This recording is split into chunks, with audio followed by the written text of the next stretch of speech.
एरल halides के बनाने के मेथड्स को देखते हैं, समझते हैं। लिखा भी है, देखिए, प्रेपरेशन ऑफ हेलो कंपाउंड्स। इसमें हम लोग बात कर रहे हैं methods for preparation of aryl halide. बच्चों, एरल हैलाइड को बनाने के हमारे पास दो मेथड हैं। एक मेथड का नाम है डायरेक्ट हैलोजिनेशन और दूसरे मेथड का नाम है वाया डाईएजोनियम सॉल्ट्स। दो मेथड्स हैं, दोनों इंटरेस्टिंग मेथड्स हैं। आइए एक एक करके देखते हैं। सबसे पहले हम बात करते हैं डायरेक्ट हैलोजिनेशन की। बच्चों, डायरेक्ट हैलोजिनेशन में करते क्या है, इसको थोड़ा सा पहले समझिए। देखो, हमारे पास बेंजीन है। इस बेंजीन की रिएक्शन हम लोग करते हैं Cl2 से। मैं Cl2 लिया हूँ, आप चाहो तो Br2 भी यूज़ कर सकते हो। और प्रेजेंस लेते हैं आयरन की। आयरन जो फिलिंग्स रहती हैं, जो पाउडर के रूप में रहता है, या तो आप उसको ले सकते हो। कुछ जगहों पर इसकी जगह पर एनहाइड्रस FeCl3 भी लिया रहता है, वो भी ले सकते हो आप। बेहतर ऑप्शन आपके पास यही है कि आपको क्या लेना चाहिए, आयरन फिलिंग्स लेनी चाहिए। और बेंजीन का जो रिएक्शन है वो क्लोरीन के साथ कराना चाहिए, आयरन फिलिंग्स या फिर एनहाइड्रस FeCl3 की प्रेजेंस में। और हम आपको देखेंगे कि हम लोगों को जो मिलता है उसका नाम होता है क्लोरोबेंजीन। ये हमारे बनाने का मेथड है। आप सेम प्रोसेस में बेंजीन की रिएक्शन ब्रोमीन के साथ करा सकते हो, वही सेम कंडीशंस में आयरन फिलिंग्स को लेते हुए। तो आप देखोगे यहाँ पर हमको क्या मिलेगा, ब्रोमोबेंजीन।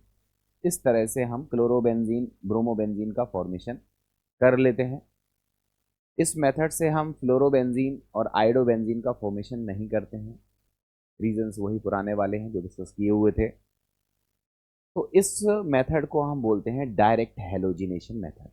ये मेथड होता है डायरेक्ट हैलोजिनेशन मेथड। ये जो रिएक्शन है आप सभी को पता है कि ये बेंजीन की रिएक्शन है। और ये किस टाइप की रिएक्शन है आपको पता है, ये है इलेक्ट्रोफिलिक सब्स्टिट्यूशन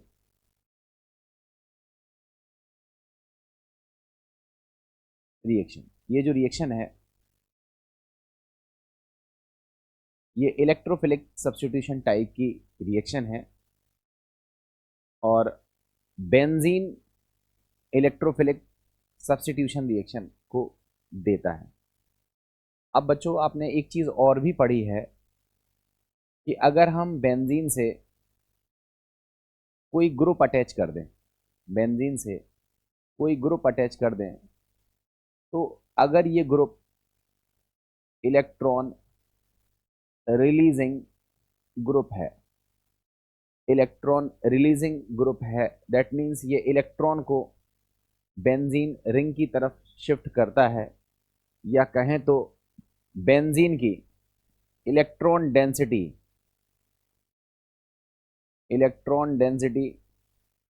इंक्रीज कर देता है। ऐसा ग्रुप जो बेंजीन रिंग की इलेक्ट्रॉन डेंसिटी को इंक्रीज कर देता है, उसे हम लोग कहते हैं, उस ग्रुप को हम लोग कहते हैं एक्टिवेटिंग ग्रुप। क्या बोलते हैं, एक्टिवेटिंग ग्रुप। Activating group. अब एक्टिवेटिंग ग्रुप बहुत सारे होते हैं। एग्जाम्पल के तौर पर OH है, ये हमारा एक्टिवेटिंग ग्रुप है। OR है, ये एक्टिवेटिंग ग्रुप है। NH2 है, ये एक्टिवेटिंग ग्रुप है। NHR है, ये एक्टिवेटिंग ग्रुप है। और भी बहुत सारे ग्रुप होते हैं जो एक्टिवेटिंग ग्रुप होते हैं। और जो एक्टिवेटिंग ग्रुप होते हैं वो इलेक्ट्रोफिलिक सब्स्टिट्यूशन रिएक्शन, ये शॉर्ट में लिखा हुआ है, इलेक्ट्रोफिलिक सब्स्टिट्यूशन रिएक्शन की रेट को क्या कर देते हैं, बढ़ा देते हैं। ये इलेक्ट्रोफिलिक सब्स्टिट्यूशन रेट को क्या कर देते हैं, बढ़ा देते हैं। अब अगर हम बात करें कि हमारे पास जो बेंजीन है इस बेंजीन से कोई दूसरा ग्रुप अटैच है, कोई दूसरा ग्रुप अटैच है जो कि इलेक्ट्रॉन को विड्रॉ कर रहा है। That means electron withdrawing group है। तो हम क्या देखेंगे कि इस ग्रुप की वजह से जो बेंजीन की इलेक्ट्रॉन डेंसिटी है वो क्या हो गई, घट गई।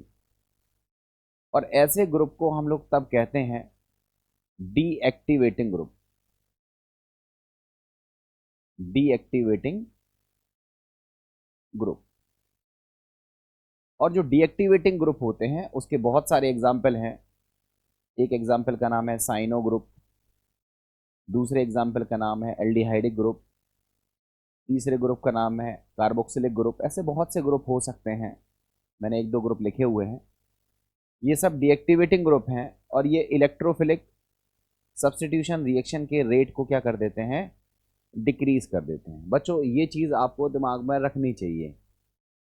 मतलब आपको मैं दिमाग में रखने के लिए क्या चीज़ बोल रहा हूँ कि जो है एरल हैलाइड हैं वो हमको बनाने हैं।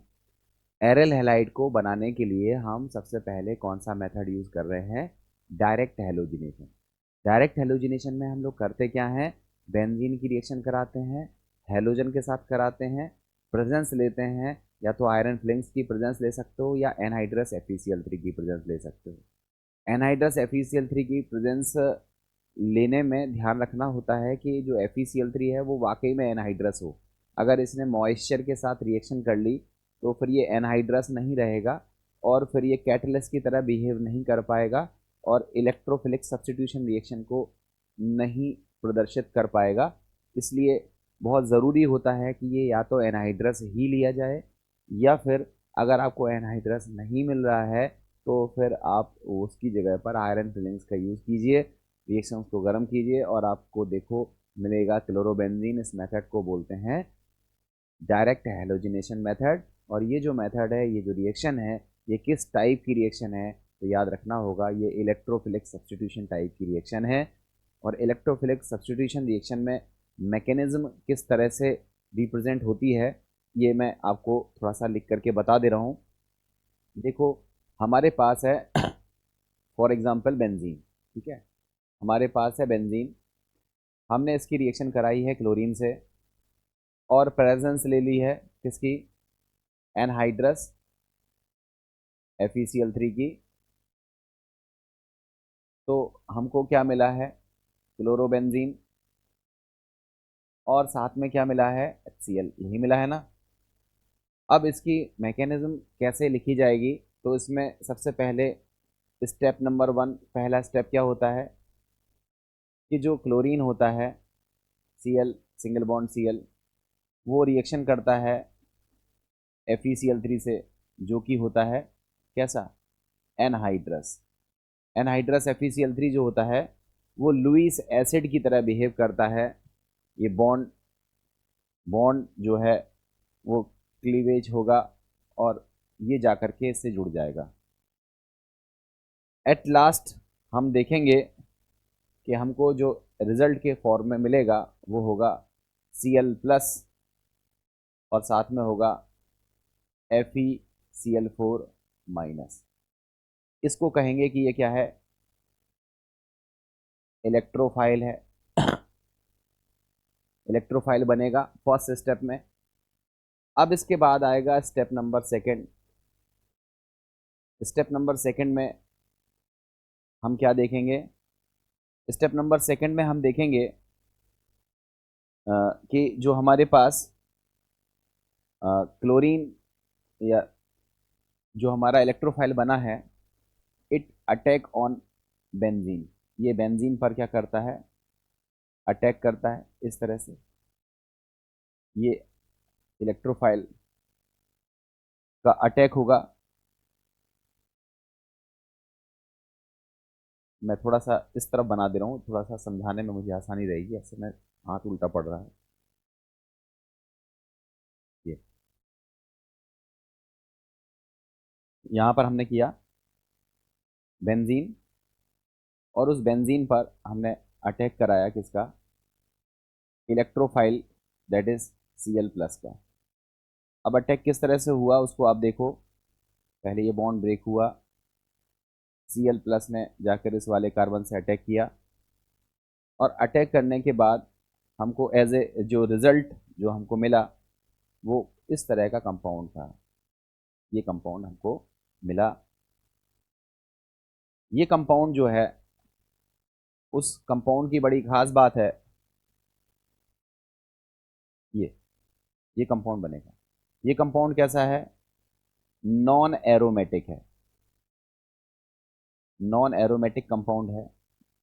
ये कंपाउंड इटसेल्फ इटसेल्फ कोशिश करेगा कि ये बेटर स्टेबिलिटी अचीव कर पाए।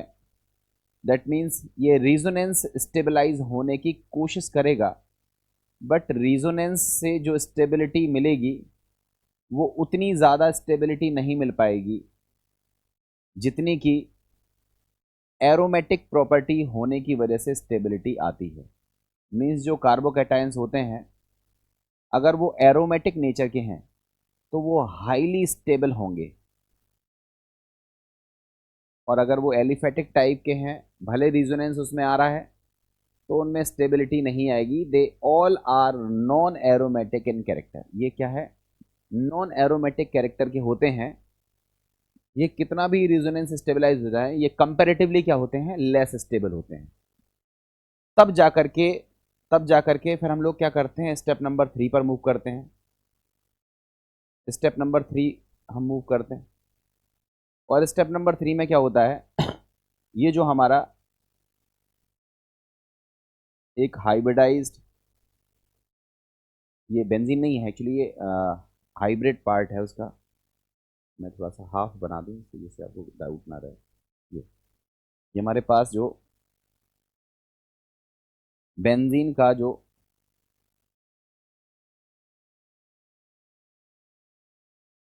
ये इसका हाइब्रिड पोर्शन है, इस पोर्शन पर जब हमारा अटैक होता है किसका, ये पूरा प्लस है कंप्लीट में, ठीक है। अटैक होता है किसका, AlCl4 का। ये बॉन्ड रिगेन हो जाता है,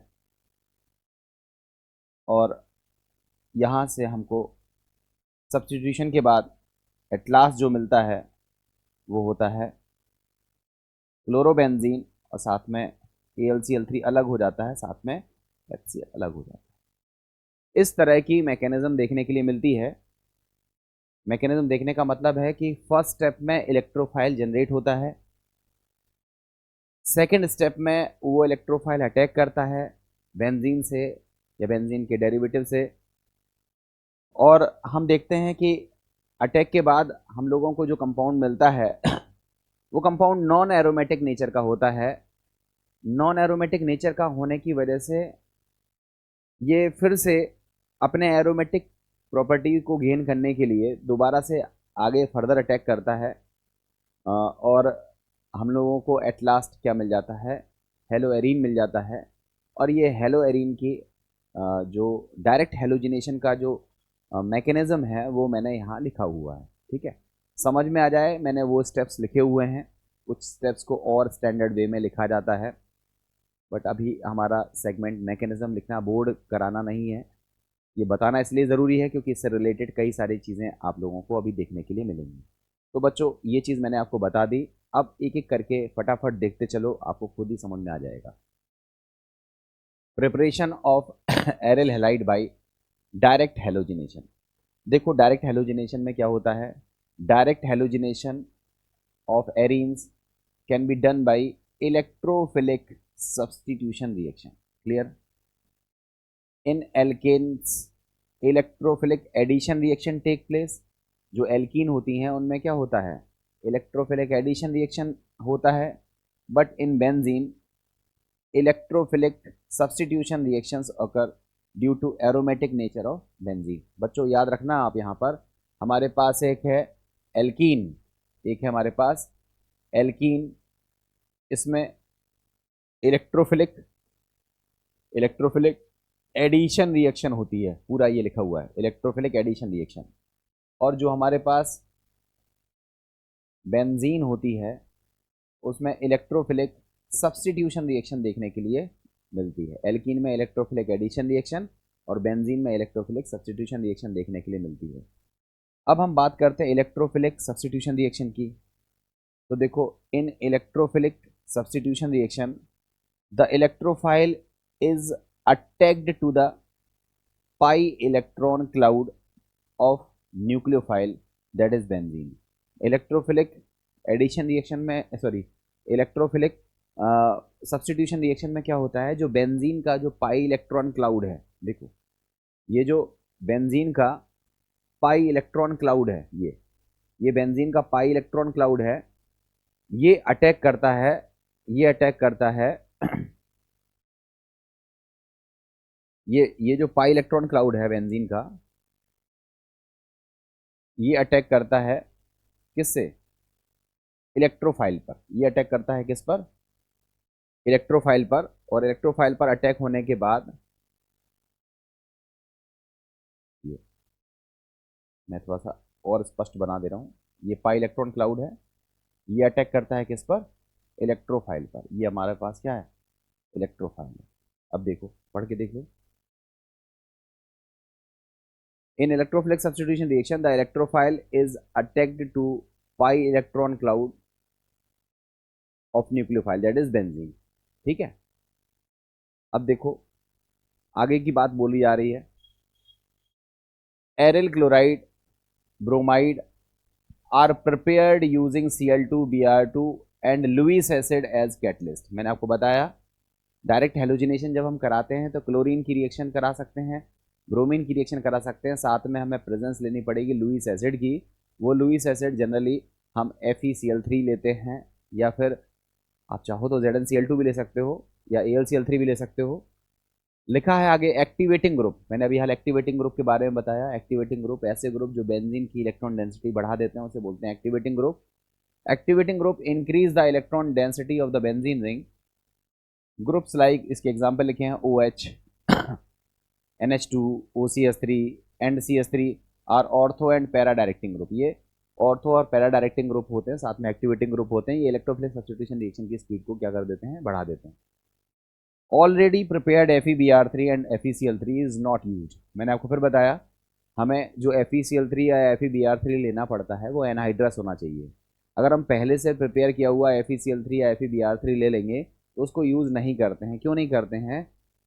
in the reaction because it reacted with the moisture. ये मॉइस्चर के साथ रिएक्ट कर लेता है and will be having moisture content, और इसमें मॉइस्चर कंटेंट मौजूद रहता है।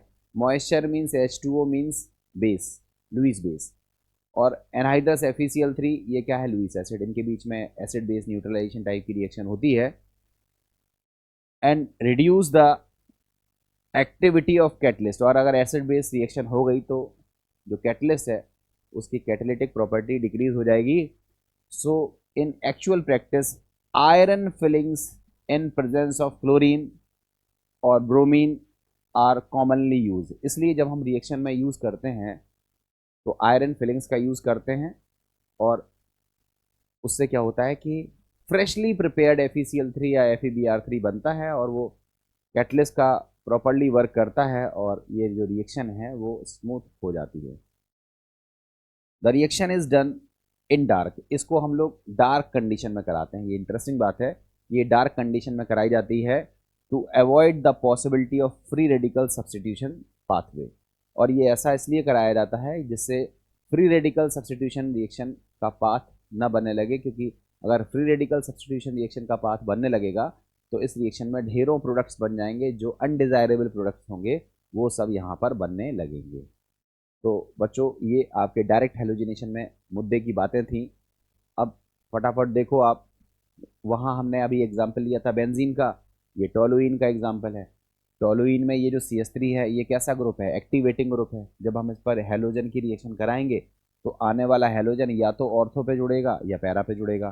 तो देखो हमको क्या मिलेगा? ऑर्थो हेलो टोलुइन और पैरा हेलो टोलुइन। यहाँ जो हेलो ग्रुप है उसमें क्लोरीन लेना है और ब्रोमीन लेना है। क्लियर है? अब देखो यहाँ पर नेक्स्ट इसमें जो मैकेनिज्म है उसमें स्टेप 1 में क्या है, जनरेशन ऑफ इलेक्ट्रोफाइल। मैंने आपको फिर बताया, हमने FeCl3 लिया था, इन्होंने AlCl3 लिया हुआ है। AlCl3 क्लोरीन के साथ रिएक्ट करके क्या बनाएगा, Cl+, जिसको हम बोलते हैं इलेक्ट्रोफाइल। डायग्राम से भी सीख सकते हो। और इलेक्ट्रोफाइल बनने के बाद स्टेप नंबर 2 में क्या होता है, इलेक्ट्रोफाइल अटैक करेगा। अटैक कहाँ करेगा, ऑर्थो पोजीशन पर अटैक करेगा या फिर पैरा पोजीशन पर अटैक करेगा। दोनों जगह अटैक कर सकता है, ठीक है, क्योंकि इलेक्ट्रॉन डेंसिटी ऑर्थो पर ज़्यादा है और पैरा पर ज़्यादा है। लिखा है in the next step the electrophile that is Cl+ react with the nucleophile that is toluene. The ortho and para positions of the toluenes are electron rich, क्योंकि इलेक्ट्रॉन डेंसिटी ऑर्थो और para पर rich होती है। दस Cl+ attack on these electrophilic attacking sites and the arenium ion is form. तो ortho पर attack होगा तो ये बनेगा, और आगे चल के अगर हम आगे पैरा पर भी अटैक कराएंगे तो पैरा प्रोडक्ट्स बन जाएगा।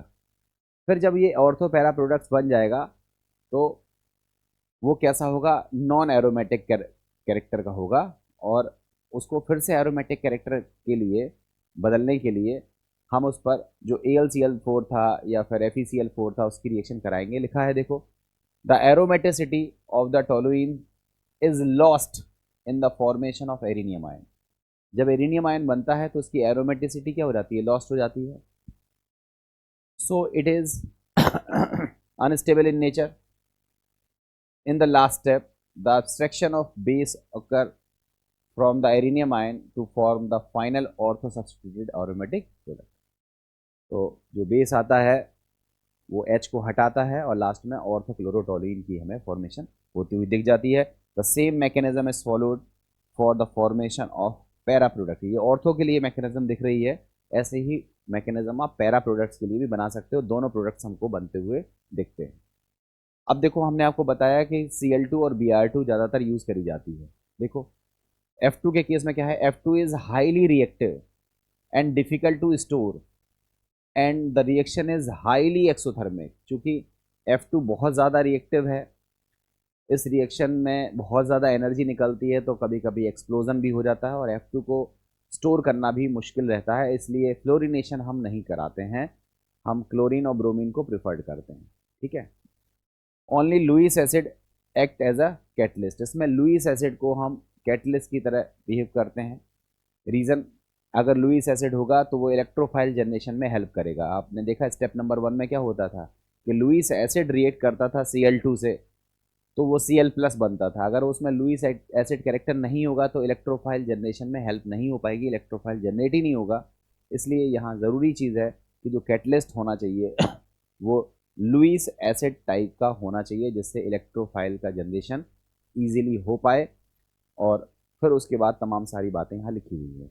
उसके बाद देखो नेक्स्ट है, iodo arenes can not be prepared by the direct iodination because the reaction is reversible. मैंने आपको बताया था, पहले भी आप पढ़ चुके हैं, आयोडीनेशन बहुत स्लो प्रोसेस है, रिवर्सिबल नेचर की होती है। Therefore, the reaction is carried out in the presence of oxidizing agent, इसलिए इसको हम ऑक्सीडाइजिंग एजेंट की प्रेजेंस में कराते हैं to control the reversibility of the reaction. Reaction की रिवर्सिबिलिटी ना हो और ज़्यादा से ज़्यादा आयोडो एल्कीन आपको मिले, इसलिए इस रिएक्शन को हम ऑक्सीडाइजिंग एजेंट की प्रेजेंस में कराते हैं। खैर फिलहाल आपको क्या यूज़ करना चाहिए, Cl2 एंड Br2 हेलोजिनेशन में, डायरेक्ट हेलोजिनेशन में हमें बेंजीन का हेलोजिनेशन कराना हो, टोलुइन का कराना हो या अदर एक्टिवेटिंग ग्रुप या डीएक्टिवेटिंग ग्रुप वाले किसी बेंजीन के डेरिवेटिव का हेलोजिनेशन कराना हो तो हमें Cl2 और Br2 प्रेफर करना चाहिए, F2 और I2 को प्रेफर नहीं करना चाहिए। रीज़न आपके सामने है। अब देखो नेक्स्ट है, बहुत ज़बरदस्त इंपॉर्टेंट रिएक्शन है, बहुत पूछी जाती है। लिखा है preparation of aryl halides by diazonium salt. बच्चों डाइएजोनियम सॉल्ट क्या होता है आप लोगों ने पढ़ा होगा। देखो ये हमारे पास है एनिलीन, देखो ध्यान से समझना, ये बेंजीन है, इसे NH2 ग्रुप लगा हुआ है, इसको बोलते हैं एनिलीन। इस एनिलीन की रिएक्शन हम लोग कराते हैं HNO2 से। एक्चुअली HNO2 डायरेक्टली नहीं बनाया रखा नहीं होता है, इसको हम तुरंत बनाते हैं। और जब हम देखते हैं कि इसकी रिएक्शन कराते हैं किससे, NaNO2 सोडियम नाइट्राइड से, साथ में HCl से, और टेम्परेचर लेते हैं cold condition that is 0 to 5 degree Celsius, और एट लास्ट हमको क्या मिल जाता है, बेंजीन डाइएजोनियम सॉल्ट, ये N2+Cl- इस तरह से रहता है, ये बेंजीन डाइएजोनियम क्लोराइड मिल जाता है, ये है बेंजीन डाइएजोनियम सॉल्ट, इसको बोलते हैं बेंजीन डाइएजोनियम सॉल्ट। और एनिलीन से बेंजीन डाइएजोनियम सॉल्ट बनाने का जो मेथड होता है इसको हम बोलते हैं डाईएजोटाइजेशन। तो पहले एनिलीन से डाईएजोटाइजेशन करा के बेंजीन डाइएजोनियम सॉल्ट बनाते हैं, और फिर वो जो डाइएजोनियम सॉल्ट बन जाता है तब उसकी रिएक्शन कराते हैं क्यूप्रस हैलाइड से, इससे Cu2x2 से कराते हैं। अब Cu2x2 में जनरली दो लेते हैं, एक लेते हैं Cu2Cl2, इसको हम बोलते हैं क्यूप्रस क्लोराइड, और एक लेते हैं Cu2Br2 जिसको हम क्या बोलते हैं क्यूप्रस ब्रोमाइड, यही दो लेते हैं, क्यूप्रस क्लोराइड क्यूप्रस ब्रोमाइड, इसकी रिएक्शन कराते हैं। HCl की प्रेजेंस में ये रिएक्शन होती है, और जब हम बेंजीन डाइएजोनियम क्लोराइड की रिएक्शन क्यूप्रस हैलाइड से कराते हैं तो हमें क्लोरोबेंजीन या ब्रोमोबेंजीन मिल जाती है। बेंजीन डाइएजोनियम क्लोराइड से क्लोरोबेंजीन या ब्रोमोबेंजीन का बनाना विद यूजिंग क्यूप्रस हैलाइड, इस रिएक्शन को हम बोलते हैं सेंडमायर रिएक्शन। मोस्ट इंपॉर्टेंट, बहुत इंपॉर्टेंट रिएक्शन है। और आपको बता दें कि जो क्लोरीन के क्लोरोबेंजीन बनाने की जो मेथड है, ये मेथड्स ऑफ प्रिपरेशन है, लेबोरेटरी मेथड्स ऑफ प्रिपरेशन है, और ये बहुत पूछी जाती है। इस रिएक्शन को हम बोलते हैं सेंडमायर रिएक्शन। ठीक है, तो देखो समझ में आ गया होगा आपको।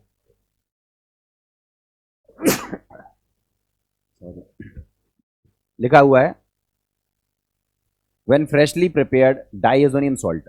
अब डाइएजोनियम सॉल्ट बना बनाया नहीं रखा होता है, बनाते हैं, कैसे बनाते हैं दिखा हुआ है। एनिलीन की रिएक्शन कराते हैं NaNO2 HCl से कोल्ड कंडीशन में, तो हमारा बेंजीन डाइएजोनियम सॉल्ट बनता है। तो लिखा है when freshly prepared diazonium salt of primary aromatic amines. ये जो डाइएजोनियम सॉल्ट बनाते हैं ये प्राइमरी अमीन ही बनाते हैं, सेकेंडरी और टर्सरी अमीन डाइएजोनियम सॉल्ट नहीं बनाते। तो प्राइमरी अमीन की रिएक्शन जब हम NaNO2 और HCl से कराते हैं, या कहें तो नाइट्रस एसिड से कराते हैं कोल्ड कंडीशन में, तो हमें बेंजीन डाइएजोनियम सॉल्ट बनता है, जिसको हम एरोमेटिक प्राइमरी अमीन से बनाना बोलते हैं। तो लिखा है when freshly prepared diazonium salt of primary aromatic amine is treated with Cu2x2 में मैंने X की जगह Cl और Br लिया है। It gives aryl halide and this reaction is known as Sandmeyer's reactions. Most important reaction है, बहुत पूछी जाती है। आगे देखो लिखा है प्रिपरेशन ऑफ डाइएजोनियम सॉल्ट, कैसे डाइएजोनियम सॉल्ट बनता है। लिखा है aniline dissolve in cold aqueous mineral acid when treated with sodium nitrite there is a formation of diazonium salt. This diazonium salt is used to prepare other aryl halide by reacting with Cu2x2 and loss of nitrogen gas take place। ठीक है, वही process है, ये लिखी हुई है। ये aniline है, NaNO2 HCl से रिएक्शन कराई है 0 डिग्री सेल्सियस है, कहें तो 273 केल्विन पर ये रिएक्शन हुई है। हम लोगों ने देखा है ये बेंजीन डाइएजोनियम क्लोराइड, जिसको हम शॉर्ट में BDC बोलेंगे, ये बन गया है, साथ में NaCl और H2O बना है, और इसको बोलते हैं प्रिपरेशन ऑफ डाइएजोनियम सॉल्ट, और इस रिएक्शन को बोलते हैं डाईएजोटाइजेशन। ठीक है, तो ये डाईएजोटाइजेशन रिएक्शन लगी और बेंजीन डाइएजोनियम क्लोराइड हमारा बन गया। अब जो बेंजीन डाइएजोनियम क्लोराइड हमारा बन गया उसकी रिएक्शन हमने Cu2Cl2 या Cu2Br2 से कराई है, तो हमको क्लोरोबेंजीन या ब्रोमोबेंजीन मिल गया, और इस रिएक्शन को बोलते हैं सेंडमायर रिएक्शन, और सेंडमायर रिएक्शन से क्लोरोबेंजीन या ब्रोमोबेंजीन बन जाता है। अगर हम आयोडोबेंजीन बनाना चाहते हैं तो Cu2Cl2 Cu2Br2 से तो क्लोरोबेंजीन ब्रोमोबेंजीन बन गया था, Cu2I2 एग्जिस्ट नहीं करता, इसलिए हम वहाँ पर एक नया कंपाउंड लेते हैं दैट इज पोटेशियम आयोडाइड। तो याद रखना बच्चों, बेंजीन डाइएजोनियम क्लोराइड को पोटेशियम आयोडाइड के साथ रिएक्ट कराने पर हमको क्या मिलता है, आयोडोबेंजीन, मगर इसको सेंडमायर रिएक्शन नहीं कहते हैं। याद रखना, इसको सेंडमायर रिएक्शन नहीं कहते हैं। लिखा है replacement of diazonium group with iodine does not required cuprous halide. इसके लिए क्यूप्रस हैलाइड की जरूरत नहीं होती है।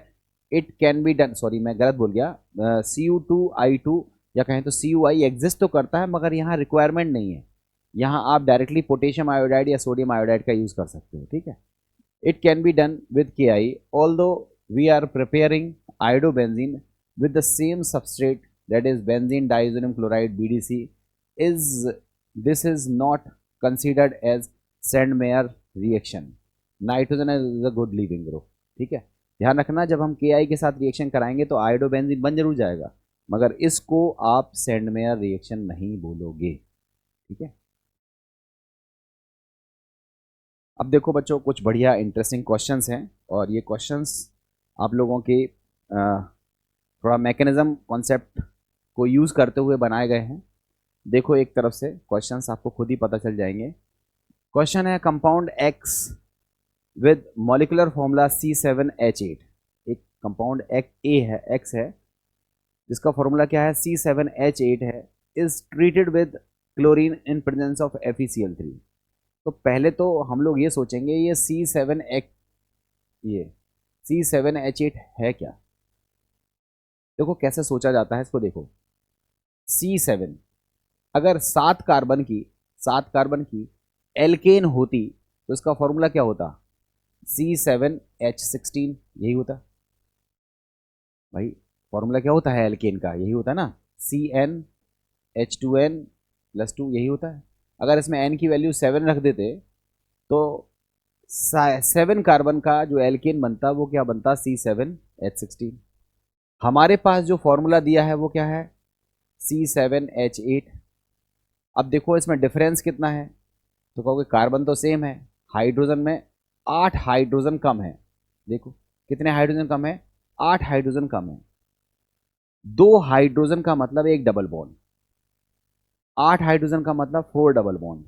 मतलब कहने का मतलब है इसमें 4 डिग्री ऑफ अनसैचुरेशन है। मतलब आपसे पूछता है कि अगर किसी कंपाउंड का मॉलिकुलर फॉर्मूला C7H8 है तो इसमें डिग्री ऑफ अनसैचुरेशन बताओ। तो डिग्री ऑफ अनसैचुरेशन निकालने का तरीका क्या है कि जितने कार्बन का आपको हाइड्रोकार्बन दिया है उस हाइड्रोकार्बन का एल्केन बना लो, और जो आपको दिया है उसमें डिफरेंस निकालो। जितने H कम हो उस H में 2 का डिवाइड कर दो। जैसे 8 H कम है तो 2 का डिवाइड करोगे तो आंसर आएगा 4। तो इस कंपाउंड में जो C7H8 कंपाउंड होगा इसमें 4 डिग्री ऑफ अनसैचुरेशन है। अब 4 डिग्री ऑफ अनसैचुरेशन को आप ऐसे सोच सकते हो, 4 डिग्री ऑफ अनसैचुरेशन को आप ऐसे सोच सकते हो कि 1 डिग्री ऑफ अनसैचुरेशन से तो बन गई रिंग।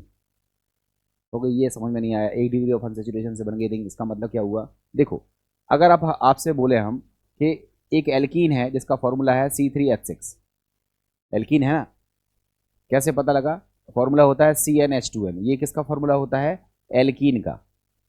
हमने कहा इस एल्कीन का स्ट्रक्चर बनाओ, तो आपने कहा CH3 CH double bond CH2। बताओ यही तो बनाओगे, प्रोपीन। तो आप प्रोपीन में देखो एक डबल बॉन्ड है, मतलब 1 डिग्री ऑफ अनसैचुरेशन है।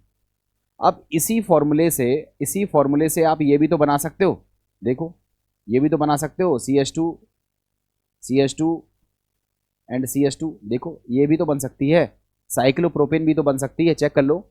1 2 3 कार्बन है, C3, 2 4 6 हाइड्रोजन है, CH6। तो C3H6 से आप एक डबल बॉन्ड वाली एल्कीन भी बना सकते हो और साइक्लोप्रोपेन भी बना सकते हो। तो कहने का मतलब रिंग जब भी आ जाए तो उसका मतलब उसमें 1 डिग्री ऑफ अनसैचुरेशन हिडन है।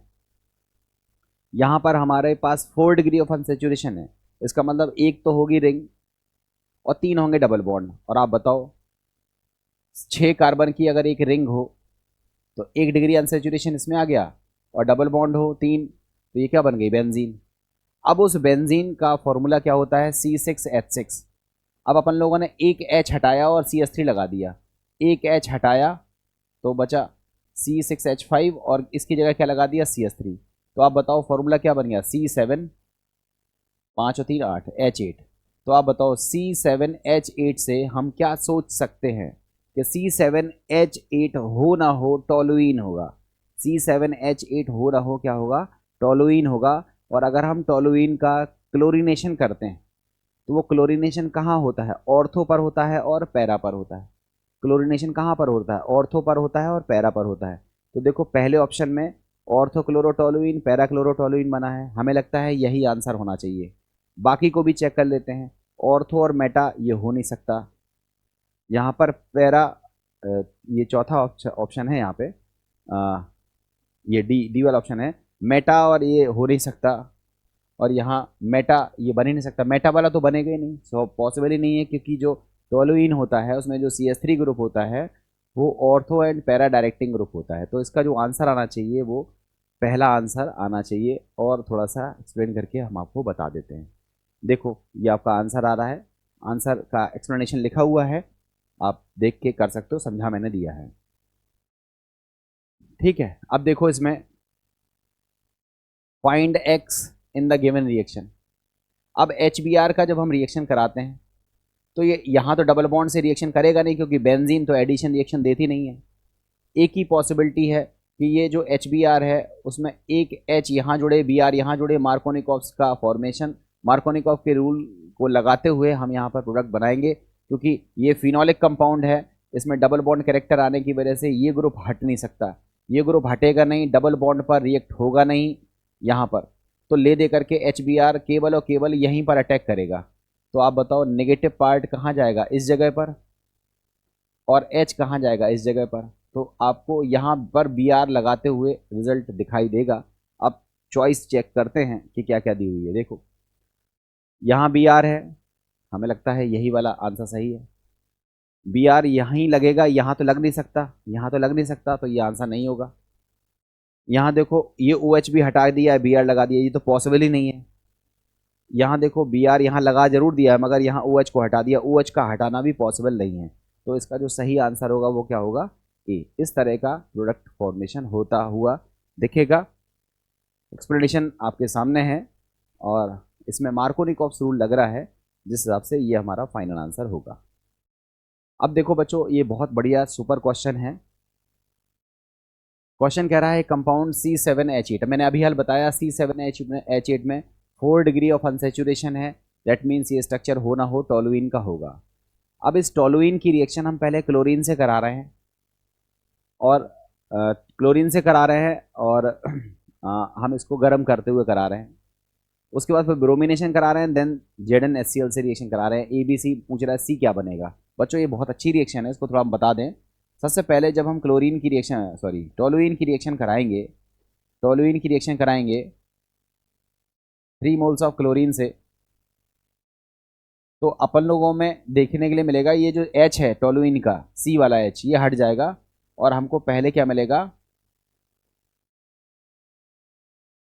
CCl3 ट्राइक्लोरोमेथिल टोलुइन, इस तरह मिल जाएगा।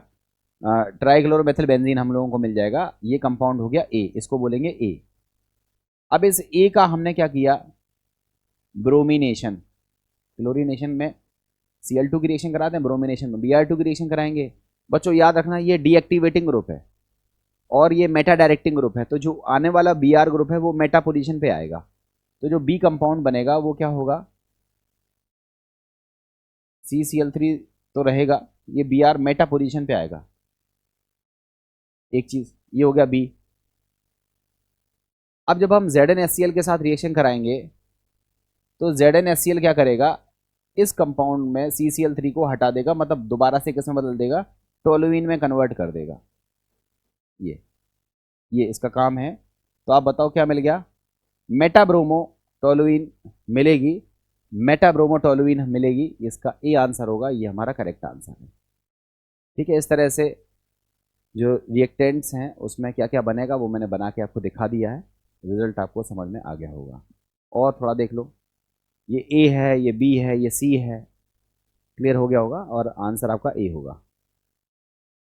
देखो वही रिएक्शन पाथ है, टोलुइन की रिएक्शन क्लोरीन से कराई, ट्राइक्लोरोमेथिल बेंजीन बन गया, ब्रोमिनेशन से मेटा बन गया, और फिर उसके बाद जिंक HCl ने क्या बनाया वो आपको बनाते हुए यहाँ दिखा दिया है। देखो ये बहुत अच्छा क्वेश्चन है, ये भी आपसे क्वेश्चन कह रहा है the reaction of toluene with chlorine in presence of FeCl3। Toluene की रिएक्शन FeCl3 की प्रेजेंस में Cl2 से कराएंगे तो X and reaction in presence of light give Y। तो X और Y बताना है कि क्या बनेगा। ठीक है, देखो रिएक्शन ऑफ टोलुइन, ये हमारे पास टोलुइन है,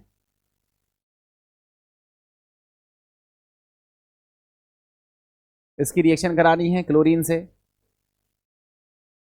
इन प्रेजेंस ऑफ FeCl3। FeCl3 की प्रेजेंस होगी, क्या बनेगा X। और आगे कह रहा है इन प्रेजेंस ऑफ लाइट, अगर लाइट होती, सनलाइट होती तो बन रहा है Y। तो आपसे पूछ रहा है X और Y क्या होगा। आप बताओ बच्चों, अगर लाइट की प्रेजेंस में कराएंगे तो ये H वाल हटेंगे और Cl3 आएंगे, मतलब ट्राई क्लोरोमेथिल बेंजीन मिलेगा।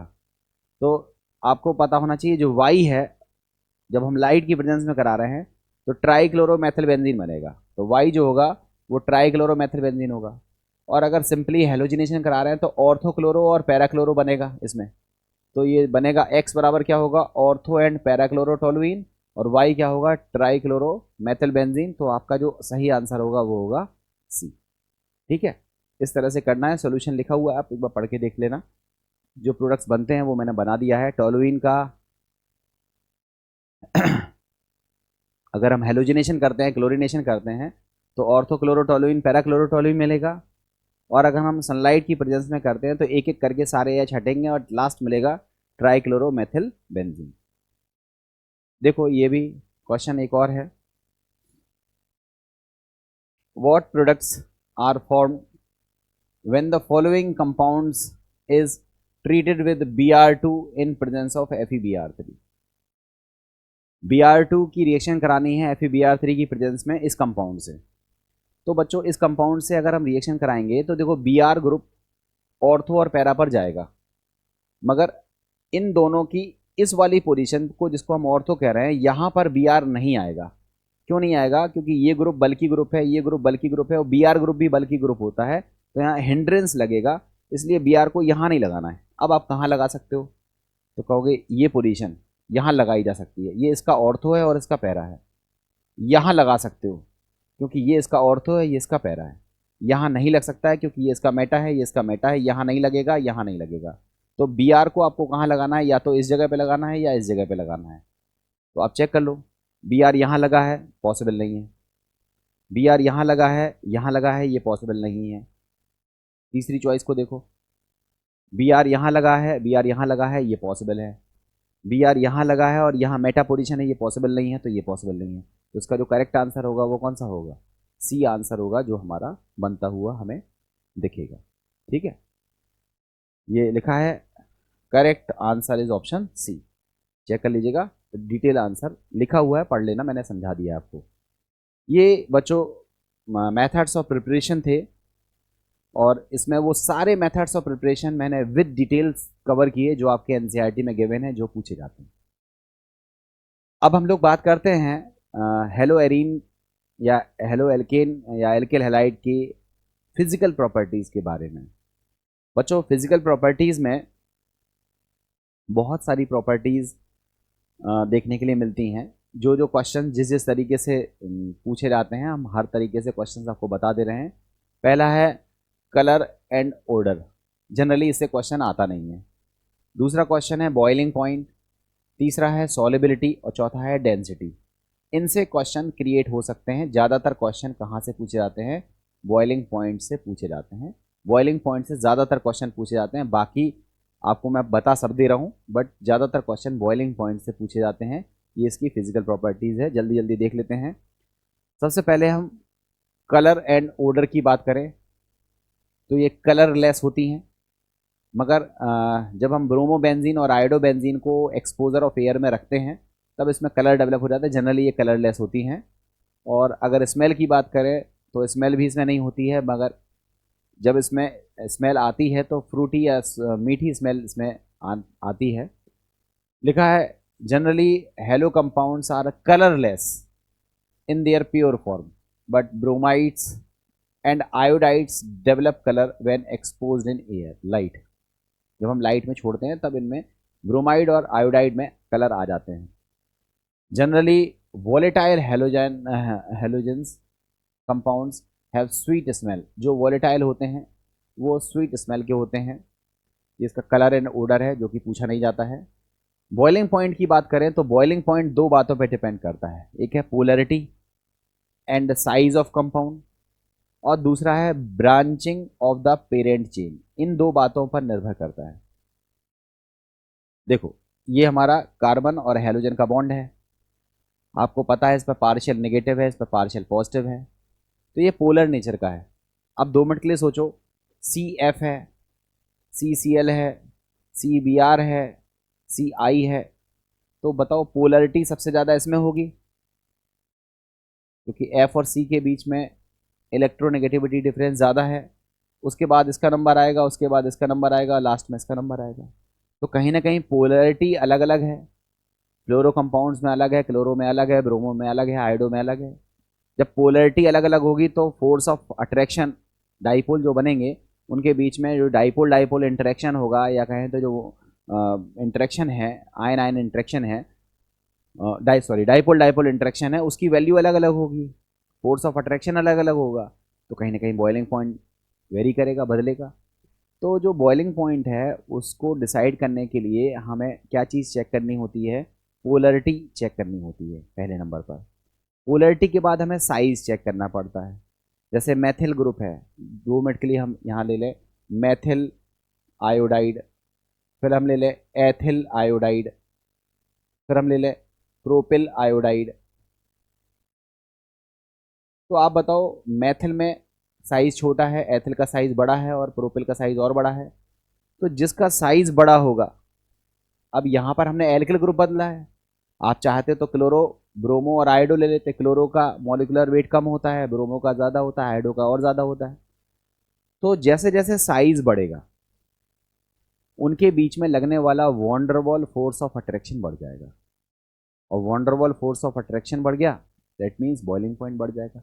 तो बॉइलिंग पॉइंट दो बातों पर निर्भर करता है। पहला जो दो बातों का मतलब है, पहला है polarity of C X bond and size, इस पर निर्भर करता है। और दूसरा पोलरिटी सेम है और उसमें ब्रांचिंग आ गई है, जितनी ज़्यादा ब्रांचिंग होगी उतना ज़्यादा गोल हो जाएगा, साइज छोटा हो जाएगा, वॉन्डरवॉल फोर्स ऑफ अट्रैक्शन कम हो जाएगा और उसकी वजह से बॉइलिंग पॉइंट डिक्रीज हो जाएगा। तो ये मैंने जो भी चीज़ें बताई हैं, अगर समझ में आ गई हैं तो आगे का 5-7 मिनट आपका बच जाएगा, मतलब आप सीधे क्वेश्चंस पर आ जाओगे। और यदि आपको लगा कि मैंने जो बताया वो जल्दी बता दिया, नहीं क्लियर हो पा रहा है, तो आप फिर अब इत्मीनान से अगली स्लाइड देखो, समझ में खुद ही आ जाएगी। देखो, polarity and size of the compound, ठीक है। अब सबसे पहले हम डायरेक्टली क्वेश्चंस पर आते हैं। ये देखो लिखा है, ये सी आई से ज़्यादा पोलर बॉन्ड कौन सा है, सी बी आर से ज़्यादा पोलर बॉन्ड कौन सा है, सी सी एल सबसे ज़्यादा पोलर बॉन्ड कौन सा है, C F. As the polarity of CX bond increases, intermolecular force of attraction among the molecules also increases। ठीक है, ये चीज आपको समझ में आ गई होगी कि किस तरह से रहता है। अब आगे बात करते हैं, पोलरिटी ऑफ CX बॉन्ड के बारे में ही हम लोग बात कर रहे हैं, ठीक है। Halo alkanes having general polar greater polar and high molecular mass compared to their parent hydrocarbon due to a strong intermolecular force of attraction, that is dipole dipole van der Waals। बच्चों मैं आपको बताता हूँ, अब ज़्यादा language पे मत उलझो, बिल्कुल स्मूथ लैंग्वेज की हम बात कर रहे हैं। ज़्यादा कॉम्प्लिकेशन में जाओगे तो आप कंफ्यूज हो जाओगे। मैं आपको केवल इतना सा बात कर रहा हूँ कि ये CX है। अब ये CX में 4 केस हो सकते हैं, CF, CCl, CBr और CI। डाइपोल डाइपोल इंटरेक्शन कहां पर ज्यादा होगा, डाइपोल डाइपोल इंटरेक्शन किस में ज्यादा होगा, CF में, CCl में, CBr में और CI में। ये डाइपोल डाइपोल इंटरेक्शन का घटता हुआ क्रम है। मगर डाइपोल डाइपोल इंटरेक्शन एकमात्र फैक्टर नहीं है, डाइपोल डाइपोल इंटरेक्शन के बाद हम लोगों को उसका साइज भी देखना है। तो आप देखो F का साइज छोटा होता है, इसका मॉलिक्यूलर वेट कम होता है। तो अगर हम साइज का बात करें तो साइज CF का कम है, उससे ज़्यादा साइज किसका है? CCl का है। उससे ज़्यादा साइज किसका है? CBr का है। और सबसे बड़ा साइज किसका है? CI का है।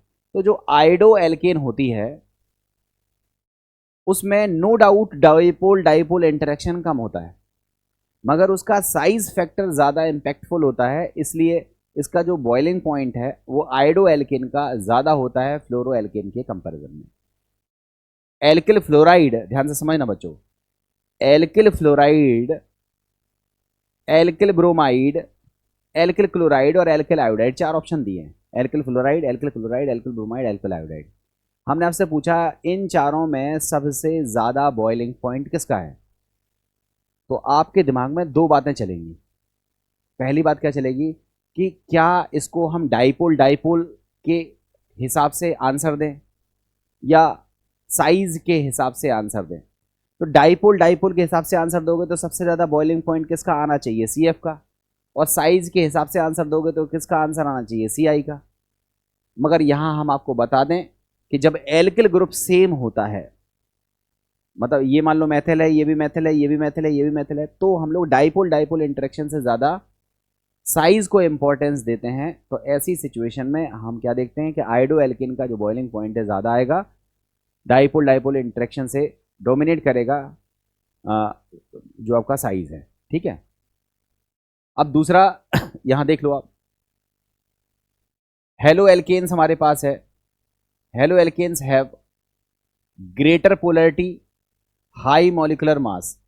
पोलैरिटी भी ज़्यादा है और मॉलिक्यूलर मास भी ज़्यादा है, तो इसका जो होगा कंपेयर टू पेरेंट हाइड्रोकार्बन, ठीक है, इसका जो बॉइलिंग पॉइंट है वो क्या होगा? ज़्यादा होगा किसकी तुलना में?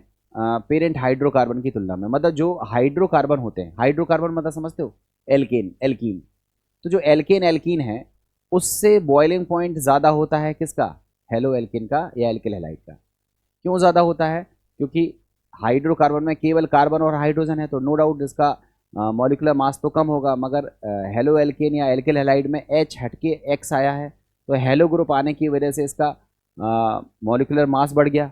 तो एक तो हेलो एल्केन का मॉलिक्यूलर मास ज़्यादा होता है, और दूसरा इसमें कार्बन हैलोजन का बॉन्ड होता है, तो डाइपोल डाइपोल इंटरेक्शन होता है। तो जो एल्किल हैलाइड्स होते हैं उसमें पोलैरिटी होती है, उसमें मॉलिक्यूलर मास ज़्यादा होता है, इसलिए इसका जो बॉइलिंग पॉइंट है वो ज़्यादा आता है किससे? हाइड्रोकार्बन से ज़्यादा आता है। लिखा है due to strong intermolecular force of attraction that is dipole dipole and van der Waals forces, the boiling point of halo alkanes is greater than parent hydrocarbon. ठीक है, अब आगे की चीज़ें आप देखना, मैं डायरेक्टली आपको ग्राफ्स बना करके बताता हूं। देखो ये ग्राफ है हमारे पास, आपको सारे क्वेश्चंस इनसे समझ में आ जाएंगे। देखो ये हमारे पास है हाइड्रोकार्बन, दो कार्बन का, जिसका नाम है इथेन। इसमें क्लोरीन लग गया, इसमें ब्रोमीन लग गया, इसमें आयोडीन लग गया। अब हमने आपसे पूछा चलो बताओ किसका बॉइलिंग पॉइंट ज़्यादा होगा, तो फिर दिमाग लगाया कि सबसे कम तो हाइड्रोकार्बन का होगा, और उसके बाद क्लोरो ब्रोमो और आयोडो। क्लोरो ब्रोमो और आयोडो में ये देखो ethyl ethyl ethyl group common है, तो हम लोग डाइपोल डाइपोल इंटरेक्शन की बात नहीं करेंगे, पोलैरिटी की बात नहीं करेंगे, हम साइज की बात करेंगे। आयोडीन का साइज बिगर होता है, आयोडीन का मॉलिक्यूलर मास ज़्यादा होता है, तो आयोडीन में van der Waals force of ज़्यादा लगेगा, इसलिए आयोडीन की जो बॉइलिंग पॉइंट है वो देखो सबसे ज़्यादा है, फिर ब्रोमीन की है, फिर क्लोरीन की है, और सबसे कम किसकी है? हाइड्रोकार्बन की है। तो चार ऑप्शन देकर के आपसे पूछ सकता है किसका बॉइलिंग पॉइंट ज़्यादा है या कम है। इसके बाद अगर हम देखें, इसको देखो, मैथिल क्लोराइड, एथिल क्लोराइड और प्रोपिल क्लोराइड। अब इसमें देखो, इसमें मैथिल ग्रुप है, इसमें एथिल ग्रुप है, इसमें प्रोपिल ग्रुप है। जितना बड़ा एल्किल ग्रुप होगा उतना बड़ा van der Waals force of attraction होगा। तो बॉइलिंग पॉइंट देखो प्रोपिल वाले का सबसे ज़्यादा है, उसके बाद एथिल का है, सबसे कम किसका है? मैथिल का। तो ये हमारा हो गया। अब इसमें देखो CH3X, CH3X में ये कौन है? ये है हमारा क्लोराइड, ये है ब्रोमाइड और ये है आयोडाइड। तो आयोडाइड का ज़्यादा होगा, ब्रोमाइड का कम होगा, क्लोराइड का कम होगा। फिर मैथिल से ज़्यादा किसका होगा? एथिल का। देखो इसकी तुलना में ये थोड़ा ज़्यादा है ना, इसकी तुलना में ये थोड़ा ज़्यादा है, तो मैथिल से ज़्यादा किसका होगा? एथिल का। ये देखो मैथिल किससे ज़्यादा किसका है, एथिल का, चाहे क्लोराइड हो, चाहे ब्रोमाइड हो, चाहे आयोडाइड हो, मैथिल से ज़्यादा होगा। और प्रोपिल का और भी ज़्यादा है, प्रोपिल का और भी ज़्यादा है, प्रोपिल का और भी ज़्यादा है। तो आप चेक करो, ये प्रोपिल में पहले क्लोराइड का, फिर ब्रोमाइड का, और फिर किसका हो जाएगा, आयोडाइड का। तो इस तरह से आप बॉइलिंग पॉइंट्स को इंटर रिलेट कर सकते हो, बता सकते हो। बॉइलिंग पॉइंट जो है वो ब्रांच के व्युत्क्रमानुपाती होगा, इनवर्सली प्रोपोर्शनल होगा। जितनी ज़्यादा ब्रांच बढ़ेगी उतना ज़्यादा साइज छोटा हो जाएगा, गोल हो जाएगा, वॉन्डरवॉल फोर्स ऑफ अट्रैक्शन घट जाएगा, जिसकी वजह से बॉइलिंग पॉइंट क्या हो जाएगा, डिक्रीज हो जाएगा। तो boiling point is inversely proportional to branching. अब इसका क्वेश्चन देखो, आपको खुद ही समझ में आएगा। ये देखो 4 कार्बन का एल्किल ब्रोमाइड है, ये भी 4 कार्बन का है, ये भी 4 कार्बन का है। इसमें कोई ब्रांच नहीं है, इसमें 2-2 ब्रांच हैं, और इसमें 3-3 ब्रांच हैं, 1 2 3। जितनी ज़्यादा ब्रांच आएगी उतना छोटा साइज हो जाएगा। छोटा साइज होने की वजह से लगने वाला van der Waals force of attraction decrease हो जाएगा, जिसकी वजह से बॉइलिंग पॉइंट डिक्रीज हो जाएगा। तो सबसे ज़्यादा बॉइलिंग पॉइंट इसका, उससे कम इसका, और सबसे कम इसका हो जाएगा। बॉइलिंग पॉइंट का डिक्रीजिंग ऑर्डर आपका दिख रहा है। ये हेलो एल्केन्स की बात हो रही है। अब हम बात करते हैं physical properties of halo alkanes, halo arenes की बात करते हैं। तो इसमें भी बॉइलिंग पॉइंट और मेल्टिंग पॉइंट की बात करेंगे। बच्चों बॉइलिंग पॉइंट में तो वही जो पुराना रूल लग रहे हैं वही लगेंगे। इसमें इंटरेस्टिंग है मेल्टिंग पॉइंट। देखो बच्चों, इसमें क्वेश्चन एक बड़ा सीधा सीधा सेट फॉर्मेट है। ऑर्थो डाइक्लोरो, ऑर्थो के बाद मेटा डाइक्लोरो, और उसके बाद पैरा डाइक्लोरो बेंजीन, 3 ऑप्शन दिए रहेंगे और आपसे पूछा जाएगा कि इसमें से सबसे ज़्यादा मेल्टिंग पॉइंट किसका है। तो जो जितना ज़्यादा सिमेट्रिकल होता है उसमें मॉलिक्यूल्स के बीच में उतनी कॉम्पैक्ट पैकिंग होती है और उसका मेल्टिंग पॉइंट उतना ज़्यादा होता है। तो सबसे ज़्यादा मेल्टिंग पॉइंट पैरा वाले का होता है। सीधा सीधा कॉन्सेप्ट वाला सीधा क्वेश्चन है, इसको याद कर लीजिए आप। देखो मेल्टिंग पॉइंट में क्या लिखा हुआ है, generally boiling point of isomeric di halo benzenes are nearly same. Melting point में ज़्यादा कोई खास अंतर नहीं मिलता है। Molecules with better packing in crystal form form have higher melting point. जिसमें बैकिंग सॉरी बेटर पैकिंग देखने के लिए मिलेगी, उस क्रिस्टल का जो मेल्टिंग पॉइंट है वो ज़्यादा होगा। General molecule with high symmetry have better packing efficiency in crystal lattice than the molecules with low symmetry. जिसमें ज़्यादा अच्छी सिमेट्री होगी उसमें पैकिंग ज़्यादा होगी, पैकिंग एफिशिएंसी ज़्यादा होगी, उसका मेल्टिंग पॉइंट ज़्यादा होगा। और सबसे फेमस क्वेश्चन यही है, पूछा जाता है ortho dichloro, Meta dichloro, para dichloro है। आपसे पूछा जाएगा किसका मेल्टिंग पॉइंट ज़्यादा है, तो याद रखना पैरा वाले का ज़्यादा है, क्योंकि सबसे ज़्यादा इसमें सिमेट्री है, सबसे ज़्यादा बेटर पैकिंग एफिशिएंसी इसमें है, इसलिए सबसे ज़्यादा मेल्टिंग पॉइंट इसका ज़्यादा होगा। लिखा है here one four dichlorobenzene is more symmetrical than ortho and meta isomers, thus it has higher melting point than ortho and meta isomers। Ortho और मेटा से इसका आइसो मेल्टिंग पॉइंट है वो ज़्यादा होगा। ये बात हो गई। Solubility of alkanes, halo alkanes की बात करें तो ये भले डाइपोल इसमें देखने के लिए मिलता है, बट ये वाटर सॉल्युबल नहीं होती हैं। ये जो ऑर्गेनिक सॉल्वेंट होते हैं उनमें ज़्यादातर ये डिज़ोल्व होती हैं।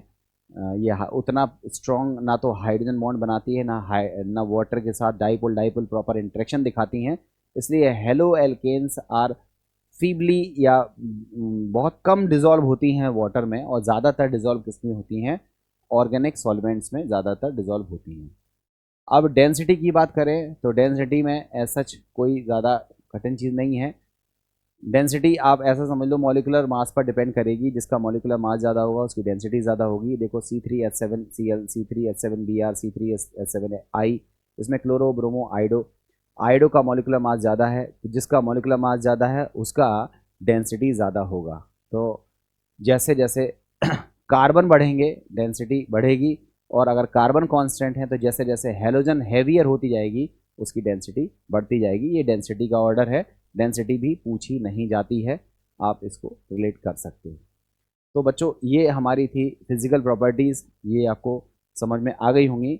अब हम लोगों को कुछ और इंटरेस्टिंग पार्ट्स पर बात करनी है। तो अब हम लोग बात करेंगे कुछ केमिकल प्रॉपर्टीज़ के बारे में।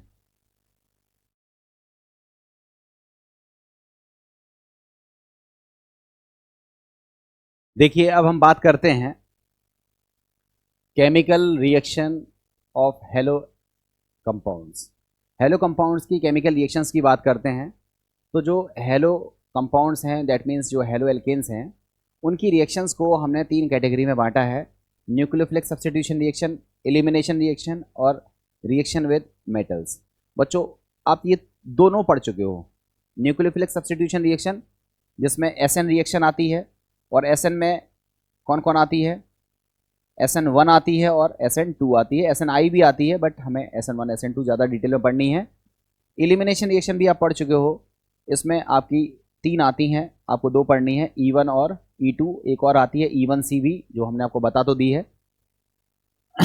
और मेटल के साथ रिएक्शन में वुड्स रिएक्शन है, ग्रिग्नार्ड के साथ रिएक्शन है, मतलब ग्रिग्नार्ड रिएजेंट का फॉर्मेशन है, फ्रैंकलैंड रिएक्शन है, उल्मान बायरल सिंथेसिस है और आपकी वुड्स फेटिक रिएक्शन है। ये तमाम सारी रिएक्शंस आपकी रिएक्शन विद मेटल्स के साथ है। ये 3 तरह की रिएक्शंस को हम लोगों को ओवरऑल यहाँ डिस्कस करना है। तो देखते हैं, पढ़ चुके हैं हम लोग। न्यूक्लियोफिलिक सब्स्टिट्यूशन रिएक्शन में आपको पता है कि जो कार्बन और हेलोजन का जो बॉन्ड है इसमें पोलैरिटी डिफरेंस होने की वजह से पार्शियल नेगेटिव पार्शियल पॉजिटिव आता है और जब न्यूक्लियोफाइल अटैक करता है तो अटैकिंग से ये वाला बॉन्ड ब्रेक होता है, न्यूक्लियोफाइल अटैक करता है। वो अटैक 2 स्टेप में भी हो सकता है, सिंगल स्टेप में भी हो सकता है एंड फाइनली न्यूक्लियोफाइल अटैक करता है, एक्स को रिप्लेस कर देता है। इसलिए इस रिएक्शन को हम न्यूक्लियोफिलिक सब्स्टिट्यूशन रिएक्शन कहते हैं, ऐसा यहाँ पर लिखा हुआ है। और न्यूक्लियोफिलिक सब्स्टिट्यूशन रिएक्शन 2 टाइप की होती है, SN1 SN2, मतलब टाइप्स और भी हैं बट अभी फिलहाल SN1 SN2 2 टाइप में है। सबसे पहले अगर हम SN1 की बात करें तो मैंने आपको बताया था SN1 जो रिएक्शन है उसका नाम होता है unimolecular nucleophilic substitution reaction. That means जो रिएक्शन का रेट है वो केवल एक ही टाइप के molecule that is alkyl halide के कॉन्सेंट्रेशन पर डिपेंड करता है, बेस के या न्यूक्लियोफाइल के कॉन्सेंट्रेशन पर ये डिपेंड नहीं करता है। इसलिए यूनिमोलिकुलर सब्स्टिट्यूशन रिएक्शन इसका नाम है। फर्स्ट ऑर्डर काइनेटिक्स को ये फॉलो करती है। रिएक्शन 2 स्टेप में होती है। जो फर्स्ट स्टेप होता है जिसमें कार्बोकैटायन बनता है वही रेट डिटरमाइनिंग स्टेप्स होता है और इसमें जो एल्किल हैलाइड की रिएक्टिविटी होती है वो वह एल्किल हैलाइड जो स्टेबल कार्बोकैटायन बनाता है वो SN1 रिएक्शन को स्मूथली परफॉर्म करता है। जनरली टर्सरी एल्किल हैलाइड ज़्यादा स्टेबल है, इसलिए टर्सरी एल्किल हैलाइड ज़्यादा फास्टर SN1 रिएक्शन शो करते हैं as compared to 2 degree as compared to 1 degree. So order of reactivity क्या होगा, 3 to 1, ये आपका ऑर्डर रहता है। इसमें पार्शियल रेसमाइजेशन देखने के लिए मिलता है और इसमें पोलर प्रोटेक्ट सॉल्वेंट जो है वो सपोर्ट करते हैं और इसमें वीक एंड मॉडरेट न्यूक्लियोफाइल लिया जाता है साइड रिएक्शन से बचने के लिए। ये पूरी डिटेल बात हम आपको पहले बता चुके हैं, दोबारा से बताने का कोई मतलब नहीं है, ठीक है। ये SN1 रिएक्शन है। अब हम बात करते हैं SN2 रिएक्शन की, ये भी हम पढ़ चुके हैं। ये स्लाइड्स मैंने वहीं से ली हैं जो मैंने आपको बताई हैं।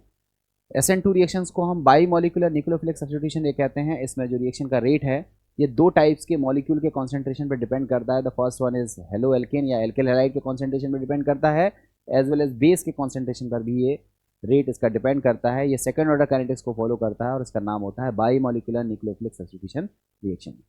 ये सिंगल स्टेप रिएक्शन होती है, इसमें कोई रिएक्शन इंटरमीडिएट नहीं बनता है बल्कि इसमें पेंटावेलेंट ट्रांजिशन स्टेट बनती है और इसमें जो एल्किल हैलाइड है उनकी रिएक्टिविटी का जो ऑर्डर है वो सबसे फास्ट रिएक्शन 1 डिग्री देते हैं, देन 2 डिग्री, देन 3 डिग्री। ये एल्किल हैलाइड की रिएक्टिविटी का ऑर्डर है। इसमें इन्वर्जन देखने के लिए मिलता है जिसको हम वॉल्डन इन्वर्जन भी कहते हैं और इसमें पोलर एप्रोटिक सॉल्वेंट इस्तेमाल होता है और यहाँ न्यूक्लियोफाइल हमें स्ट्रॉन्ग लेना पड़ता है। और इस तरह से आपके SN2 रिएक्शंस के बारे में जो कुछ भी हमने आपको डिस्कस किया है वो सब चीज़ यहाँ पर आ गई है। अब सबसे ज़्यादा यही रिएक्शन शो करती है, मतलब जो एल्किल हैलाइड है उसकी बहुत सारी रिएक्शन किस टाइप की है, न्यूक्लियोफिलिक सब्स्टिट्यूशन। अब न्यूक्लियोफिलिक सब्स्टिट्यूशन रिएक्शंस को मैंने एक सारणी में आपको एक टेबल में आपको बना करके दिखा दिया है कि किसके साथ रिएक्शन होता है, क्या बनता है। वो सारी रिएक्शन किसकी हैं, ये सब SN1 SN2 टाइप की रिएक्शन। अब डिपेंड करता है कि एल्किल हैलाइड कौन सा है, हमारी रिएक्शन कंडीशन कौन सी है। बट SN1 हो या SN2 हो, मगर है तो सब्स्टिट्यूशन न्यूक्लियोफिलिक सब्स्टिट्यूशन रिएक्शन है। मतलब तो अब हम लोग बहुत सारी रिएक्शंस पर बात करने वाले हैं जो कि किस तरह की रिएक्शन होती है, SN रिएक्शंस होती हैं। तो आइए देखते हैं। देखो, अगर हम एल्किल हैलाइड की रिएक्शन, ध्यान से समझना, एल्किल हैलाइड की रिएक्शन किससे कराते हैं, एक्वस NaOH से या KOH से। तो ये X हट जाएगा और क्या मिलेगा, अल्कोहल। इसमें जो अटैकिंग न्यूक्लियोफाइल है वो कौन सा है, OH माइनस। इसी तरह से अगर हम H2O के साथ रिएक्शन करा रहे हैं तो भी हमको अल्कोहल मिल रहा है। कंडीशंस थोड़ी अलग होती है, कैटलिस्ट वगैरह लेना पड़ता है यहाँ पे।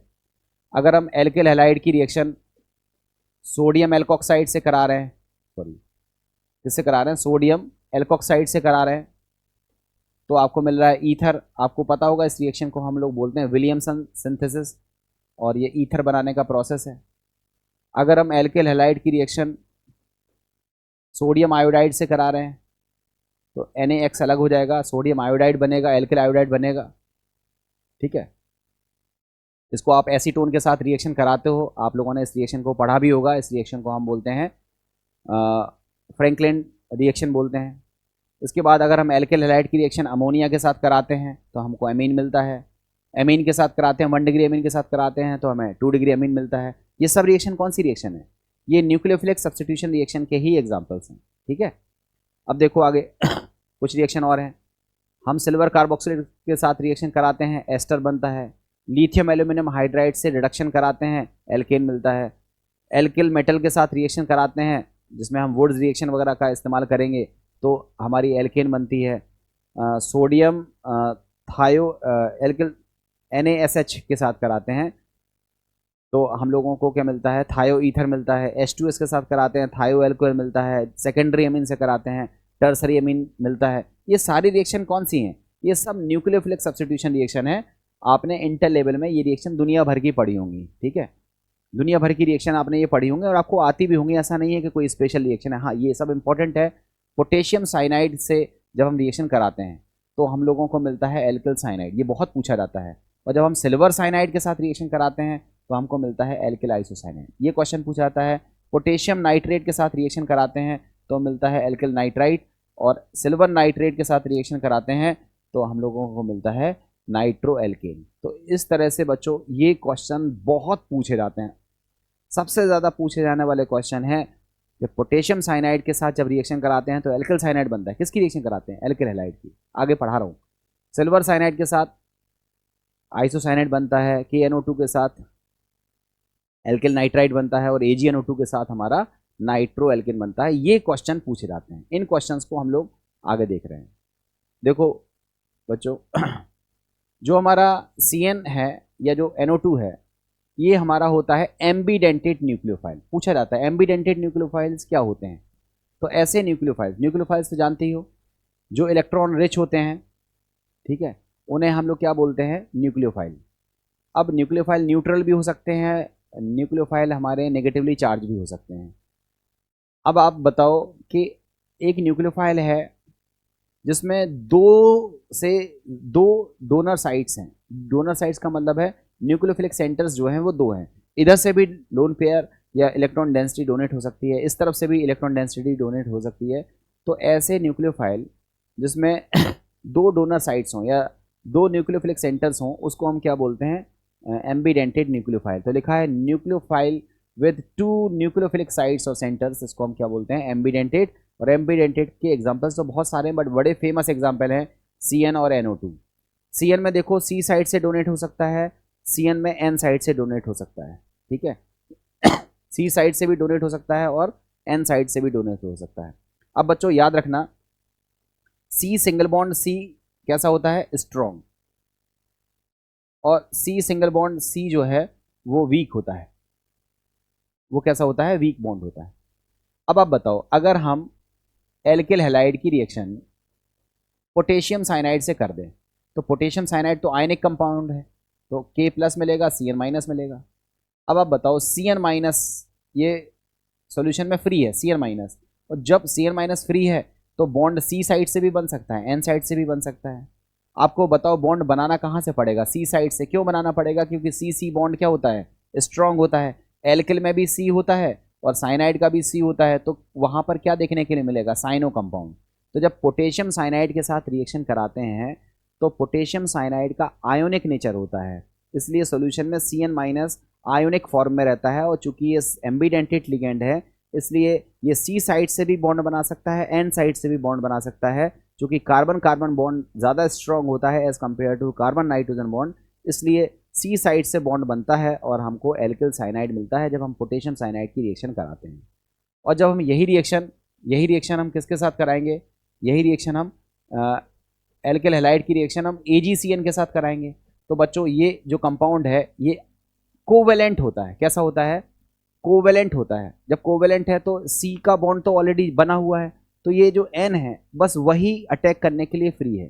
तो जब N अटैक करेगा तो बॉन्ड भी कहाँ से बनेगा? N से बनेगा। इसलिए वहाँ पर N अटैकिंग साइड से बॉन्ड बनता है, दैट इज वहाँ पर क्या मिलता है? एल्किल आइसोसाइनाइड का फॉर्मेशन होता हुआ दिखता है। तो इसका कोवेलेंट नेचर है इसलिए N साइड से अटैक होता है। इसका आयोनिक नेचर है, C और N दोनों साइड से अटैक हो सकता है, मगर चूंकि CC बॉन्ड स्ट्रांग होता है इसलिए C साइड से अटैक होता है और साइनो कंपाउंड्स बनता है। ये सारी चीज़ें मैंने आपको बता दी। अब अगर हम ग्राफ में देखें NO2 की बात करें तो NO2 में देखो O साइड से भी डोनेट हो सकता है, N साइड से भी डोनेट हो सकता है। ध्यान रखना बच्चों, जो O साइड से बॉन्ड बनता है वो ज़्यादा स्ट्रांग होता है, मतलब CO बॉन्ड ज़्यादा स्ट्रांग है as compare to CN bond. Same answer यहाँ पर चलेगा। आयोनिक कंपाउंड होगा तो O से रिएक्शन होगा और कोवेलेंट कंपाउंड होगा तो N से रिएक्शन होगा, और इस तरह से हमको प्रोडक्ट्स का फॉर्मेशन देखने के लिए मिलेगा। तो बच्चों ये टॉपिक आप लोग पढ़ लीजिएगा। आगे और भी टॉपिक हैं, रिएक्शंस हैं।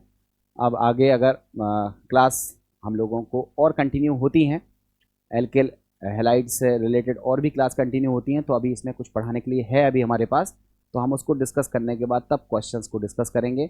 और यदि क्लास हमारी ओवर हो जाती हैं तो कोई दिक्कत नहीं है, हम क्लास के अकॉर्डिंग आगे मूव करेंगे और फिर जो कुछ भी हमारा पार्ट रह गया होगा वो रिमेनिंग पार्ट्स में उसको हम कवर करेंगे। या रिमेनिंग पार्ट नहीं भी रहा होगा तो आगे मुझे जैसे मौका मिलेगा मैं बाकी पार्ट्स को भी कवर करके वीडियोस बना करके आपको ज़रूर प्रोवाइड करूंगा, जिससे आप लोगों की तैयारी बेहतर हो सके। बच्चों प्रॉपर रिवीजन करते रहिए, लिख के रिवीजन करिए, खूब सारे क्वेश्चंस लगाइए जिसको आपको ये क्वेश्चंस होने लगे। तो फिलहाल अभी के लिए thank you very much. Next class में फिर मुलाकात होगी।